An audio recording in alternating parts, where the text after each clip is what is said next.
오늘은 사도행전 4장 말씀을 가지고 성령 충만함을 받고 달라진 제자들이라는 제목으로 주의 말씀을 나눌 때 여러분들도 예수님의 제자들처럼 성령 충만의 역사가 가득 넘치기를 주의 이름으로 축복합니다. 우리 사람들 가운데 흔히 하는 말이 있습니다. 사람은 바뀔 수 있을까? 바뀌지 않을까? 어떤 사람들은 사람은 절대 안 바뀝니다 라고 특별히 강조하는 사람이 있고, 또 어떤 이는 글쎄요 바뀌지 않을까요? 이렇게 생각하는 사람도 있습니다. 여러분들도 각자 생각하는 바가 있을 거예요. 그런데 사람이 절대 안 바뀔 것 같은데 절대 안 바뀐다는 말은 틀린 말입니다. 이거는 심리학적으로도 옳지 아니하고 우리 신학적으로도 옳지 않습니다. 정확히 말하면 사람은 자기 스스로 노력으로 변화되기가 극히 어렵지만 이 성령께서 역사하시면 성품도 성격도 변한다. 이것이 우리 성경에서 가르쳐 주신 진리고, 또 심리학적으로는 자기의 부단한 노력으로 조금씩 변해갈 수 있다라고 이야기합니다. 이 사람의 성격이나 성품을 이제 파고들면 이 사람에게는 누구나 태어날 때 가지고 태어나는 본성이 있어요. 이것을 기질이라고 해요. 기질. 이 기질은 고유하게 가지고 태어나는 거예요. 뭐 여러분의 손의 지문이라든지 얼굴이라든지 이 모든 것처럼. 그런데 이 기질이 이제 여러 가지 환경을 경험하게 되면서 학습하게 되면서 성격이 형성돼요. 그러니까 아이가 태어나면서 성격이 결정되어서 태어나는 것이 아니라 기질은 가지고 태어나나 이 아이가 자라면서 성격이 형성돼요. 일반적으로 청소년기 정도까지, 청년 때 정도까지는 성격이 완성된다고 하고, 그 다음에 우리가 이제 어른이 되었을 때는 그게 안정기로 가고요. 노년이 될 때까지 그 성격을 강화하면서 가는 겁니다. 꼭 뭐가 자라듯이 완전히 고착화된 것은 아니고 형성되면서 유지 강화 쪽으로 나아가는 거예요. 그러니까 기질이라는 것은 이제 아이가 태어났는데 아이 자체가 예민할 수도 있고 무딜 수도 있고 또 반응을 잘할 수도 있고 쾌활할 수도 있고, 이걸 기질이라고 그래요. 그런데 이제 이 아이가 학습이라는 것은, 자, 응가를 했습니다. 그래서 아이가 뭔가 불편해. 예민한 아이니까 바로 막 울어. 엄마에게 요청을 해. 근데 엄마가 즉시 와가지고 기저귀를 싹 갈아줘. 그러면서 이 아이에게 모든 요구를 다 들어주고 또 정서적으로 친밀해요. 그러면 이 아이는 그 예민한 기질이 신중하게 또 배려심 있게 형성되는 게 성격이. 또 어떤 아이는 태어났는데 엄마가 말을 계속 잘 걸어. 엄마가 부지런히 말을 해. 그래서 의사소통이 아주 잘 되는 애는 자기의 그 의사소통이 편하게 되잖아요. 그러니까 늘 편안한 마음으로 또 말을 할 수 있고, 또 어떤 아이는 과묵한 엄마를 만나, 그러니까 엄마 아빠 여러 가지 환경을 아이가 학습을 하면서 형성되는 게 성격이다. 후천적이죠. 거기에다가 성품이라는 것은 이제 이 우리가 살아갈 때 보면 각자 자기가 옳다라고 여기는 것, 그걸 가치관이라고 하잖아요. 자기 가치관에 따라 움직이게 되고, 또 신앙의 훈련을 통해서 움직이게 되고, 도덕적인 가치관을 자기가 선택해서 그쪽으로 훈련을 하는 거예요.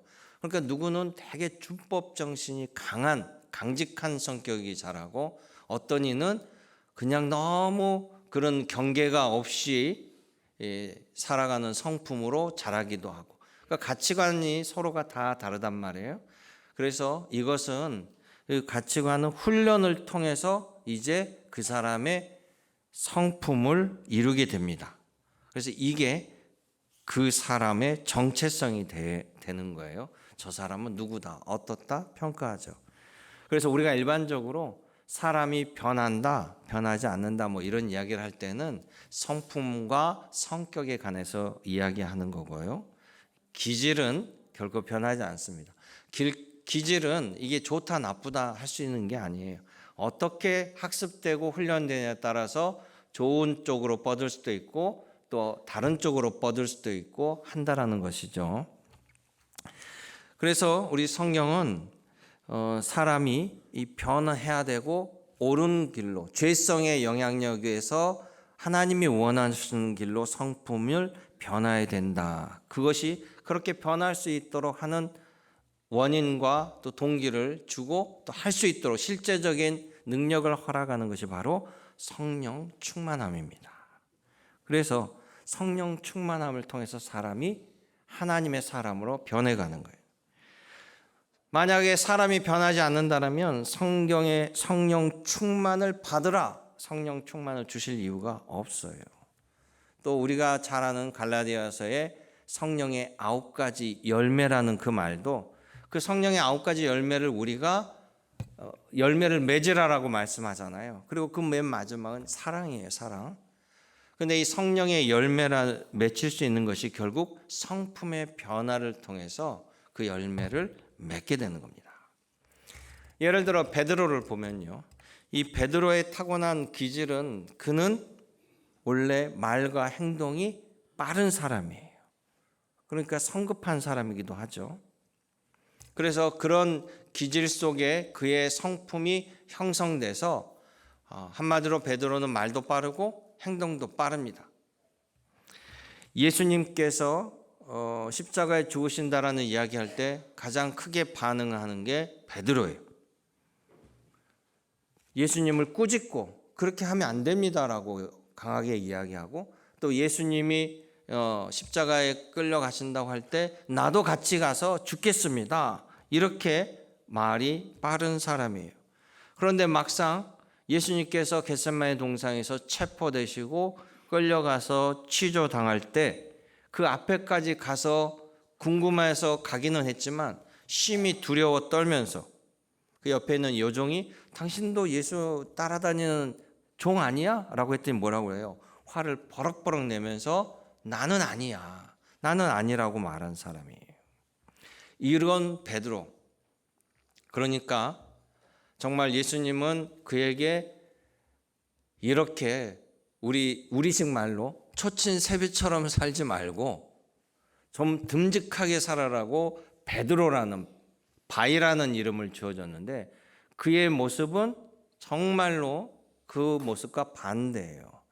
그런데 사도행전 4장을 보면 이게 같은 사람이 맞을까 할 정도로 놀랍게 달라진 베드로의 모습을 볼 수 있어요. 근데 베드로가 그 달라진 원인이 바로 성령 충만함을 받고 달라집니다. 그 전에는 두려워서 도망다니고 피해자였던 베드로가요, 예수님을 죽였던 그 권력자들 앞에서 하나도 쫄지 아니하고 오히려 다 반박을 합니다. 반박을 하면서 너희가 예수를 죽였잖아. 너희가 죽인 그 예수가 그리스도야. 그러니 너희는 회개하고 주 예수를 믿으라. 다른 천하의 어떤 이름으로도 구원받을 수 있는 이름을 주신 적이 없느니라. 이게 베드로가 누구한테 하는 얘기냐? 바로 예수님을 죽였던 대제사장 가야바, 안나스 그런 대제사장들이 모여 있는 곳에서 어떻게 보면 재판처럼 취조를 당하는 장면에서 이 얘기가 나와요. 여기 우리가 봤던 사도행전 4장 우리가 23절부터 아까 본문을 읽었지만 8절에 보면요. 8절에 보면 베드로가 성령이 충만하여 이르되 이러면서 반박을 하는 거예요. 그러니까 이 이야기를 들은 대제사장들도 깜짝 놀라죠. 거기 6절에 보면요. 이제 베드로와 이 사도들이 예수님을 부활하셨다, 예수님이 살아나셨다라고 자꾸 예수님을 전하니까 가장 듣기 싫어하고 불편한 사람들이 누구예요? 예수님을 죽인 사람들이에요. 자기네들은 예수님을 죽였는데 그 예수가 살아났다고 하고 하나님의 아들 그리스도라고 하니까 이 말이 사실은 가장 큰 일이잖아요. 그러면 이게 사실인가? 우리가 잘못했는가 알아봐야 되는데 인간의 죄성은 그러지 않습니다. 그 죄를 덮기 위해서 더 난리를 치죠. 그래서 베드로를 잡아서 감옥에다 쳐넣어요. 이틀 동안 가둬놓고 그 다음에 6절에 보세요. 6절에 당시에 예수를 죽인 대제사장 가야바 안나스와 함께 모든 제사장들이 다 모입니다. 공회로 다 모여요. 그리고 베드로를 끌고 나와서 취조하는 거예요. 도대체 너가 무슨 권세로 이런 얘기를 함부로 하고 다니냐? 근데 베드로는 그들이 죽일 수도 있고 감옥에 영원히 넣을 수 있는 실제적인 권력을 가진 자들이란 말이에요. 그래서 그 전에 예수님 십자가에 돌아가실 때쯤에는 무서워서 말도 못하고 도망갔던 베드로가 지금 여기서 8절부터는 성령 충만을 받아서 자기가 할 소리를 다 해요. 그러니까 완전히 달라진 베드로를 볼 수 있다는 거예요. 그 원인은 성령 충만함을 받고 바뀌게 되는 거예요. 여러분, 이것을 어떻게 해야 됩니까? 베드로의 타고난 기질은 그대로인데 그가 누구에 의해서 지배를 받느냐에 따라서 달라지는 거예요. 그 마음이, 베드로의 마음이 그 마음을 움직이고 지배하는 주인이 바뀐 겁니다. 예전에는 자기가 주인이었어요. 자기가 주인이니까 나의 이익과 나의 유익을 위해서 몸이 움직이는 거예요. 그러니까 사람이 이기적이죠. 자기 목숨이 최고라니까요.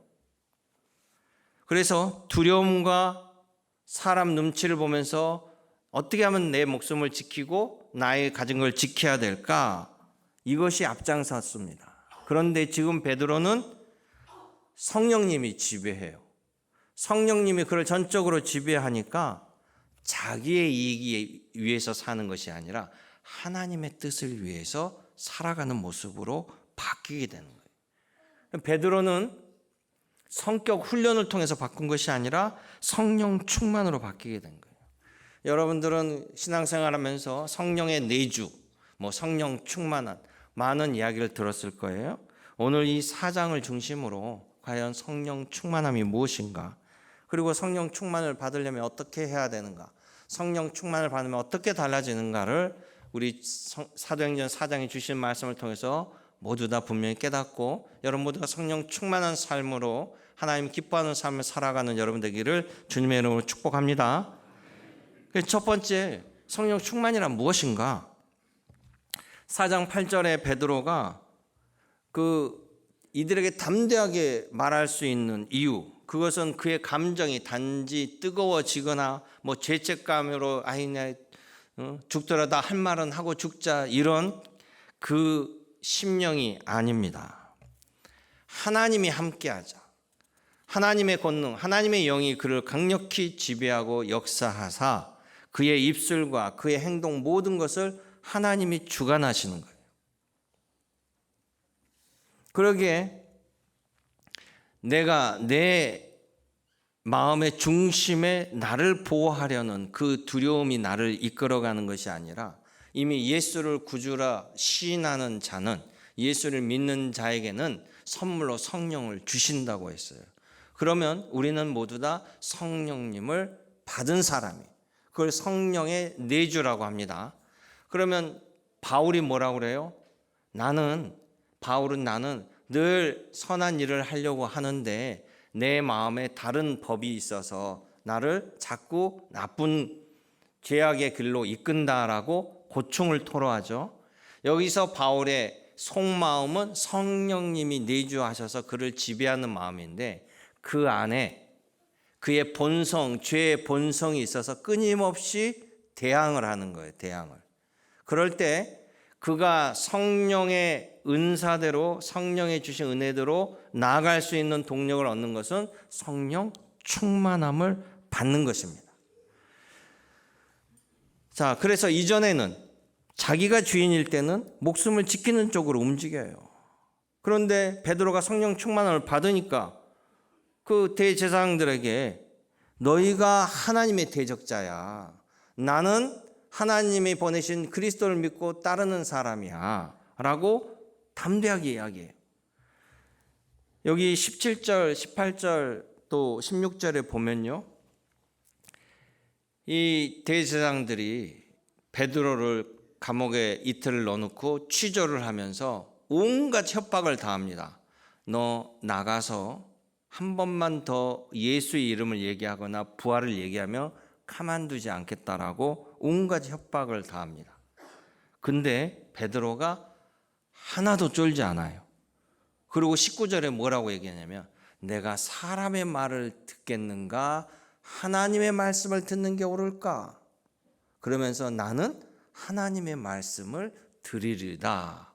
할렐루야. 이게 어떻게 동일한 베드로라고 생각할 수 있겠어요?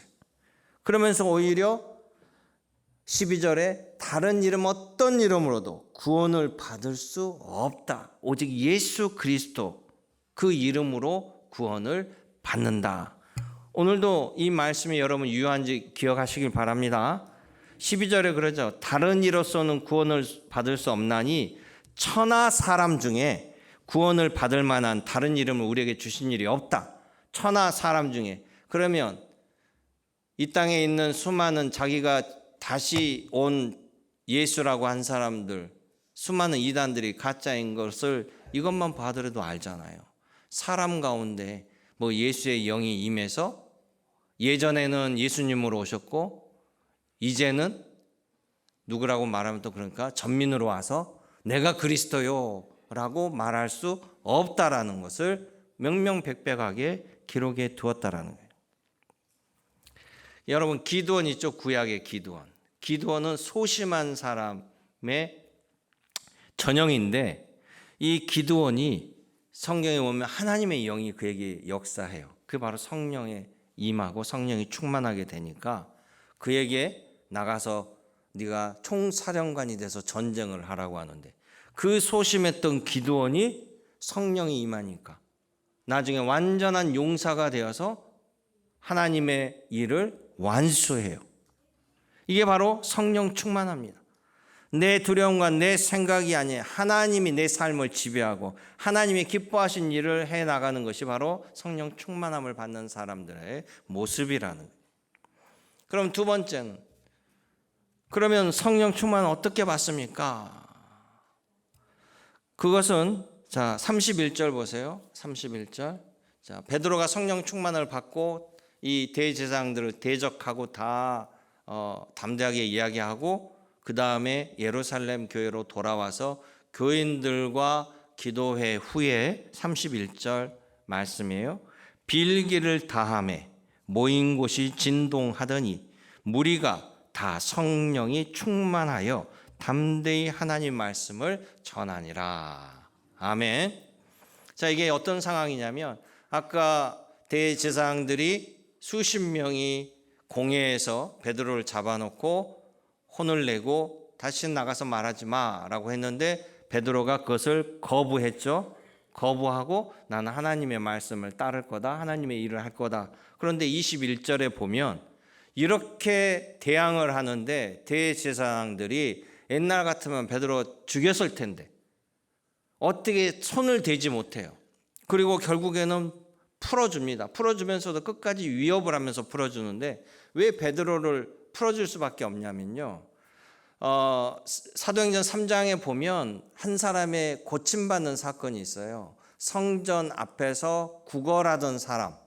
이 구걸하던 사람은 모든 예루살렘 사람들은 다 아는 사람이에요. 늘 성전 앞에서 예루살렘에 있는 모든 사람들은 성전에 예배하러 제사하러 가는데 그 앞에서 구걸하는 다리를 쓰지 못하는 앉아있는 사람이니까 그 사람을 모를 수 없다고 했잖아. 명물이라고. 그런데 이 사람이 지금 고침을 받았단 말이에요. 고침을 받고 뛰어다녀요. 이거를 누구도 부인할 수가 없어요. 그러니까 여기 14절에 보면 병 나은 사람이 사도들하고 옆에 같이 서 있는 거야.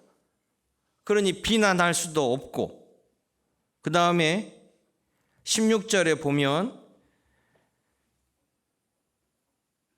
이 사람들을 어떻게 할까? 그들로 말미암아 유명한 표적이 나타난 예루살렘에 사는 모든 사람에게 알려져 있으니 이 안전뱅이가 일어서는 이 사람, 이 사건을 우리도 부인할 수 없으니 이 벌어진 현상을 이미 두 다리를 걷고 있는 이 사람은 아니라고 부인할 수가 없잖아요. 그리고 5절에 4절에 보면 이미 이 사람 때문에 베드로와 요한이 복음을 전하니까 남자만 5천 명이 벌써 예수 그리스도를 믿는 기적이 막 일어나고 있어요. 남자만 5천 명이니까 여자들 아이들까지 따지면 훨씬 많은 수가 믿게 되죠. 그러니까 어쩔 줄 모르고 풀어줄 수밖에 없어요. 자, 풀어줬는데 이들이 이 베드로와 요한이 기도하고 있는 이제 교인들에게 갑니다. 우리로 따지면 예루살렘 교회로 이제 가게 된 거예요. 그러면 23절에 그 장면이 나와요. 23절에 가서 뭐라고 하냐면 야 큰일 났어. 대제사장들이 우리를 죽이려고 혈안이 되어 있어. 나도 지금 잡혀갔다가 이틀을 묶여 있었고 죽다 살아났어. 그러니 우리가 대책 회의를 하고 대책을 강구하자. 이렇게 하지 아니하고 뭐라고 하냐면 우리 하나님께 기도하자. 저들이 지금 악한 마음을 가지고 더 크게 더 심하게 위협을 가하니 우리 함께 기도하자라고 해요. 이게 바로 교인의 모습이에요. 신앙인들의 모습이에요. 성령 충만 어떻게 받습니까? 하나님께 기도를 통해서 받습니다. 바로 기도가 성령 충만을 받는 문이기 때문이에요. 그래서 24절에 그렇게 얘기하죠. 그들이 듣고 한 마음으로 하나님께 소리 높여 이르되, 그들이 한 마음으로 소리 높여 하나님께 기도하는 모습이에요. 기도를 통해 성령 충만을 받는다는 거예요. 하나님의 능력이 임한다는 거죠. 엘리사 선지자가 하나님의 선지자로 활동을 할 때 옆에 있는 아람 나라가, 아람 군대가 그렇게 이스라엘을 와서 약탈하고 괴롭혔습니다. 근데 번번이 이 실패를 해요. 왜 그러냐면 약탈하고 이 기습 공격을 하는데 그 기습 공격한 자리를 다 이스라엘 군대가 알고 미리 막고 있는 거야. 그러니까 아람 왕이 나중에는 이제 화가 나죠. 야, 이건 우리 가운데 반드시 스파이가 있지 않고서는 어떻게 이스라엘이 우리의 공격을 알고 그때그때 다 막겠느냐. 이 스파이를 색출해야 된다. 그리고 조사를 해요. 조사를 했더니 결과가 어떻게 올라오냐면 왕이시여, 스파이는 다름 아닌 이스라엘에 있는 엘리사 선지자입니다.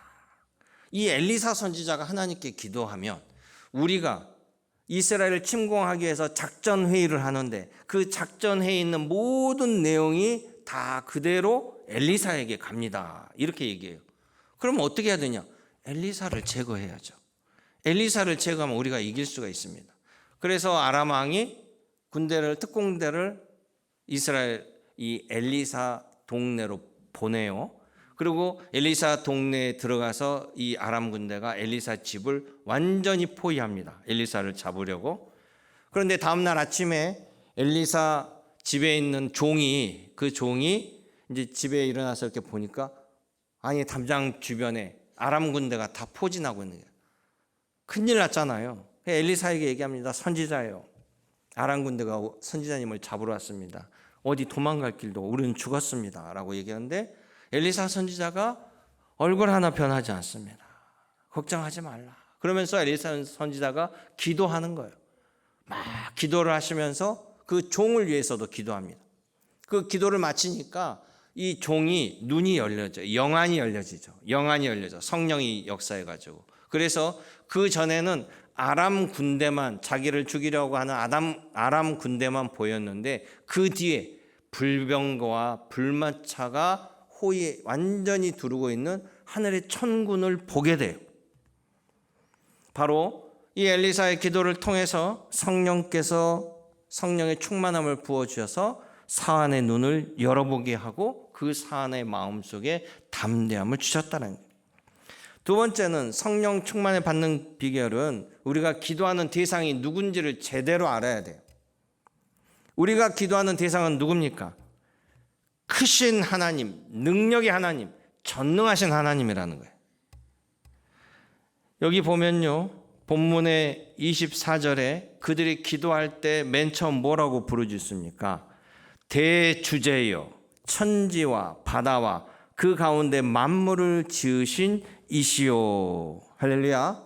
이 말은 우리 하나님은 못하실 것이 없다라는, 하나님은 크신 능력을 가지신 분입니다. 이걸 전적으로 믿고 기도하는 거예요. 하나님이 도와주실 수 있을까? 하나님이 그걸 하실 수 있을까? 의심의 기도가 아니라 우리 하나님은 못할 것이 없습니다. 주님 말씀만 하시면 이루어질 줄로 믿습니다. 주님이 원하시면 고침받을 줄 믿습니다. 다 이렇게 주님께 부르짖을 때 치유받고 고침받았습니다. 성령 충만은 의심으로 나아가는 게 아니에요. 전능하신 하나님을 전적으로 믿고 정확한 정보를 가지고 하나님께 간구하는 거예요. 세 번째는 성령 충만함 받을 때 성경 말씀이 기준을 가지고 기도하는 겁니다. 여기 기도문 가운데 25절, 26절에 보면 이들이 기도하는데 어떤 말씀을 붙잡고 하느냐? 시편 2편의 말씀을 붙잡고 기도해요. 여러분, 성령의 충만함은요, 성령의 은혜는 하나님의 주신 말씀과 배치되지 않습니다. 그러니까 여러분이 내가 나에게 주는 이 마음이 나의 욕심인지 하나님이 주신 성령의 인도하심인지 그거를 구분하는 기준은 뭐예요? 하나님 말씀이에요. 성경 말씀이 기준이 되는 거예요. 그러니 예전에 구약 시대나 사도행전 시대, 예수님 시대에는 성령이 역사에서 특별 계시를 줬지만 지금의 특별 계시는 성경이에요. 성경. 제일 위험한 사람이 내가 하나님이 어젯밤에 나에게 오셔서 이런 말씀을 했습니다. 이 말씀대로 믿습니다. 이거는 자기 계시, 내가 복음이지 주님의 말씀이 아니에요. 설령 그렇게 하나님은 주시더라도 그 말씀이 성경 말씀에 비추어 맞으면 하나님이 주신 말씀과 같아요. 그러나 하나님 말씀과 대적하여서 다른 말씀을 주시는 것은 그거는 자기의 욕망의 투영일 뿐이지 주님의 말씀이 아니라는 거죠. 구약 성경에 이스라엘 백성들이 나라를 잃고 성전이 다 파괴되고 그들이 다시 돌아와서 스룹바벨을 통해 성전을 지었을 때 그들이 가장 감격한 건 뭡니까? 율법책을 찾아서 그 율법책을 낭독할 때 그들이 눈물을 펑펑 흘리며 하나님의 은혜, 하나님 말씀대로 이루어진 것들을 체험하게 되었다는 거예요. 마지막 네 번째 성령 충만함은요, 나의 이익이 아니라 하나님의 뜻을 구할 때 받는다라는 거예요. 29절에 보면 그들의 기도 가운데 이런 이야기가 있습니다. 29절에. 자, 지금 대제사장들은 자기네들이 예수님을 죽였기 때문에 예수님이 부활했다는 이 소리만 들어도 경기를 일으켜요. 어떻게든지 이 소리가 안 나오게 제거해야 돼요. 그러니까 엄청난 위협이죠. 예수 믿는 사람들에게는, 또 전도대원에게서는 그 당시에 대제사장들에게 엄청난 위협입니다. 오히려 로마 제국은 한 달이 건너 있어요. 그리고 그들은 실제 죽일 수 있는 힘과 무력을 가지고 있단 말이에요. 그러니까 그들이 예루살렘 교회에서 사도들과 함께 기도할 때 뭐라고 기도하냐면, 하나님, 저들이 너무 악하게 나옵니다. 저들을 제거해 주십시오. 저들 때문에 뭔 일을 못하겠습니다. 저렇게 극악무도한 악한 놈들 다 한 번에 쓸어 주십시오. 그래야만 우리가 편하게 주님 말씀 전할 거 아닙니까? 라고 기도할 수 있을 텐데 29절에 뭐라고 합니까? 주여, 이제도 그들의 위협함을 굽어 보시옵고 종들로 하여금 담대히 하나님의 말씀을 전하게 하여 주시옵소서. 할렐루야. 만약 이들이 저들의 완악함을 보시고 저들을 다 죽여주시옵소서, 없애주셔서 하면 본인들의 이익을 위해서 기도하는 거예요. 하나님의 이익을 위해서 기도하는 건 뭡니까? 말씀을 잘 전할 수 있게 해주세요. 하나님은 저들도 제거하기를 원할까요? 그들이 하나님을 믿기를 원할까요? 하나님 믿기를 원하잖아요. 그래서 이들에게 먼저 복음의 사명을 주신 거잖아요. 하나님은 그들을 제거하는 것은 먼 훗날 심판 때까지 미뤄두셨어요. 심판 때까지. 그때까지도 회개하지 아니하면 그때는 심판을 받는 거야. 그러나 지금은 유예된 심판 속에 하나님의 은혜가 선포되는 거예요. 그러니까 하나님의 뜻을 구할 때 성령 충만이 역사하는 거지, 성령 하나님의 뜻을 포장해서 내 뜻을 관철시키려는 것이 성령 충만이 아니라는 사실. 이것을 기억하시길 원합니다. 그렇다면 마지막 성령 충만을 받으면 무엇이 달라지는가? 첫째는 두려움이 담대함으로 바뀌어요. 베드로도 위협 속에 담대한 모습을 보여줬고 31절에도 보면 그들이 기도를 마치니까 그곳에 모든 기도하는 자들에게 성령 충만이 역사합니다. 그러면서 그들이 공통적인 뭡니까? 담대히 하나님의 말씀을 전하더라. 아멘. 환경은 바뀌지 않았어요. 이들이 기도하기 전과 기도 후에 그들을 죽이려는 위협은 바뀌지 않았어요. 그런데 기도하기 전에 두려움이 있었는데 기도 후에 성령 충만 받고 왜 두려움이 없어지고 담대해질까요? 그들이 가진 두려움보다 하나님이 더 크시다는 것을 깨닫게 된 거예요. 하나님이 나와 함께 하시면 이 모든 것들을 이길 수 있다는 것을, 나는 아니로되 주님은 하실 수 있습니다 라고 달라지는 거예요. 두 번째는 성령 충만함 받은 사람은 말이 달라집니다. 언어가 달라져요. 31절에 담대히 하나님의 말씀을 전하더라. 그 전에는 여러분 자기 이익을 위하면요 말 안 하는 게 더 좋을 때가 많아요. 괜히 나서서 말했다가 나만 손해봐. 좋은 소리도 괜히 얘기했다가 비난만 당해. 그런 거 있잖아요. 그래서 입 다물고 가만히 있자. 굿이나 보고 떡이나 먹자 하는 심리가 신앙인들에게도 생깁니다. 눈치만 잘 보면 괜히 앞서다가. 그래서 우스갯소리로 그런 얘기 하더라고요. 이거는 그냥 우스갯소리예요. 진짜가 아니, 지역 감정이 아니에요. 충청도가 말이 느리잖아요. 충청도가. 예? 아버지 밤 묵었어요. 뭐 이렇게 뭐 돌 굴러갈 때 뭐 그런 뭐 유머도 맞아. 충청도 왜 그럴까? 이 고구려 신라 백제가 맨날 전쟁을 해요. 그 가운데가 있는 데가 어디예요? 충청도예요. 맨날 뺏겨. 여기 이 나라가 됐다가 저 나라가 됐다 계속 바뀌어. 그러니까 충청도 사람들 이렇게 보다가 저쪽에서 막 구름대가 막 오면서 군인들이 몰려와. 이게 우리 쪽인지 아닌지 모르잖아. 괜히 앞서서 말했다가 죽임을 당하니까 끝까지 눈만 껌뻑껌뻑하면서 보는 거야. 말을 아껴야 돼. 그래서 뭔가 안전하다 싶을 때 말을 해야 돼. 그럼 얼마나 신중하고 조심해요. 그런 이야기가 있어요.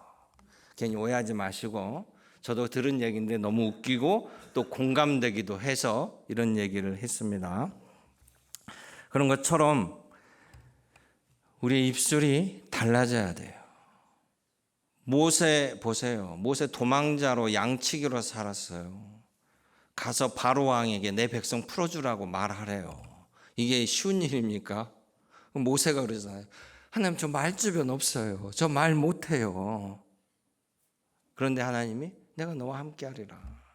또 말 잘하는 아론도 있다. 다 붙여준다. 말 잘한다고 되는 게 아니다. 하나님의 말을 전해라. 할렐루야. 세 번째는 기도의 내용이 달라져요. 성령 충만을 받으면 기도의 내용이 달라져요. 자기 중심적에서 나 이거 해주세요, 저거 주세요 막 이거 해서 하나님 중심으로 바뀌게 돼요. 그래서 왜 우리 금요 성령 기도할 때 치유를 위해서 기도할 때 그냥 고쳐달라고 기도하지 말고 주를 위해 살겠으니 고쳐주시옵소서, 그렇게 할 때 하나님은 훨씬 더 마음이 와닿으실 거 아니에요. 주를 위해서 헌신하고 주를 위해서 끝까지 내가 복음 전하고 하니 온전한 정신 주시고 마지막까지 이 육신 이 다리로 하나님께 영광 돌리며 하나님 부르실 때 할렐루야 아멘 하며 주님 전에 갈 수 있게 해주세요 라고 하는 것처럼 우리 기도를 통해서 하나님의 뜻을 이룰 수 있게, 내 뜻이 아닌 아버지 하나님 뜻, 그것을 위해서 간구하고 기도하는 기도의 내용이 성령 충만을 통해 달라지는 거예요. 마지막은 서로 하나 되기 위해서 노력합니다. 그러니까 분열은 하나님의 역사가 아니에요. 성령 충만은 하나됨이에요. 그리고 이 하나됨을 위해서 서로가 실천해야 돼요. 그러니까 모두가 성령 충만 받아서 모두가 하나님의 마음을 가지고 헌신 수고할 때 우리 공동체가 바뀌게 되는 거예요. 나는 가만히 있고 하나님 이 상황을 바꿔주세요. 저들을 바꿔주세요. 이게 아니라 우리 모두가 함께 성령 충만을 받아서 나와 너가 함께 한 마음으로 이뤄 나아갈 때 그게 바로 승리의 공동체, 하나님의 영광의 공동체가 됨을 기억하시기 바랍니다. 말씀을 정리합니다. 베드로의 이 달라진 것은 그가 어떤 성격 훈련이 아니라 성령 충만이라는 거예요. 성령 충만은 성령께서 나를 온전히 지배하고 내 생각과 내 마음과 내 입술을 다스려서 주를 향해 살아가게 하는 거예요. 그런 성령 충만을 받기 위해서는 하나님 앞에 엎드리는 겁니다. 크신 하나님을 믿고 의지하고 말씀을 붙잡고 하나님께 간구하고 기도를 통해서 하나님이 부어주십니다. 성령 충만을 받아서 여러분의 삶의 자리가 바꿔지고 두려움이 담대함으로 바뀔 겁니다. 여러분 스스로 바라보십시오. 나는 지금 성령 충만의 삶을 살아가고 있는지, 그냥 성령은 내주하고 계시나 내 욕심과 내 이기심이 모든 걸 장악하고 있는지. 그래서 오늘 우리는 기도를 달리 바꿔야 됩니다. 주여 성령 충만으로 채워 주시옵소서. 주님이 나를 주관하시고 내 마음을 지배하여 주시옵소서. 그게 진정한 하나님을 주님이라고 부르는 거예요. 우리가 하나님을 주님이라고 부르는 건 주님이 나의 모든 인생의 주인 되신다라는 이 말씀대로 살아가는 여러분 되기를 원합니다.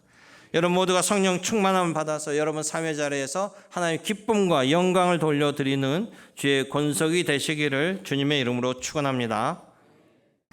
참 좋으신 아버지 하나님, 이 시간 주께서 함께하여 주심을 감사드립니다. 오늘도 성령 충만으로 은혜 위에 은혜로 하나님의 놀라운 역사를 이루며 나가게 하여 주옵소서. 우리 구주 예수님의 이름으로 기도드리옵나이다. 아멘.